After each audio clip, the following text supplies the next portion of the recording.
La connexion la Sibérie au nord-ouest la Chine, 50 milliards mètres cubes gaz pourront y transiter.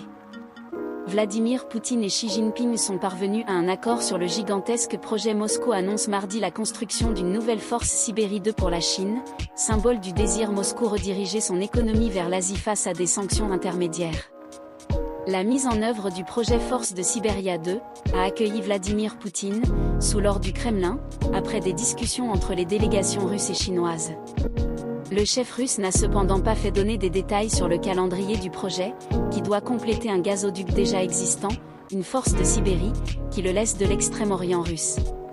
Cette annonce permettra à la Russie d'augmenter considérablement ses livraisons de gaz à la Chine, lorsque son économie doit se détourner du marché européen, car les sanctions qui ont suivi l'attaque en Ukraine.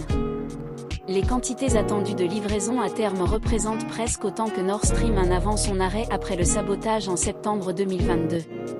Objectif, d'ici 2030, livrer total à son allié chinois au moins 98 milliards mètres cubes gaz et 100 millions tonnes gaz naturel liquéfié, a promis chef russe. Vladimir Poutine a assuré son homologue Xi Jinping que la Russie a pu offrir la demande croissante de la Chine avec l'énergie, tandis que les hydrocarbures russes sont sanctionnés dans l'Ouest.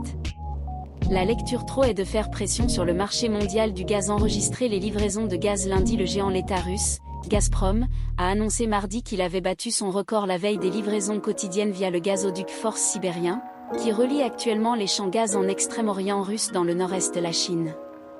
Gazprom a installé mis en place lundi un nouveau record historique pour l'approvisionnement en gaz quotidien à la Chine, a déclaré Gazprom dans un communiqué, sans donner de chiffres spécifiques. Une source au sein du groupe a signalé à l'AFP que les volumes quotidiens livrés à la Chine étaient des informations commerciales et ne seront pas révélées.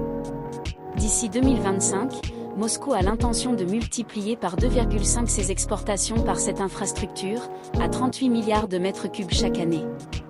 L'IRAS. Le guerre en Ukraine. La Russie et la Chine affirment qu'une guerre nucléaire devrait ne jamais avoir lieu. Priorité à l'économie obligée. Trouver nouveau marché prometteur.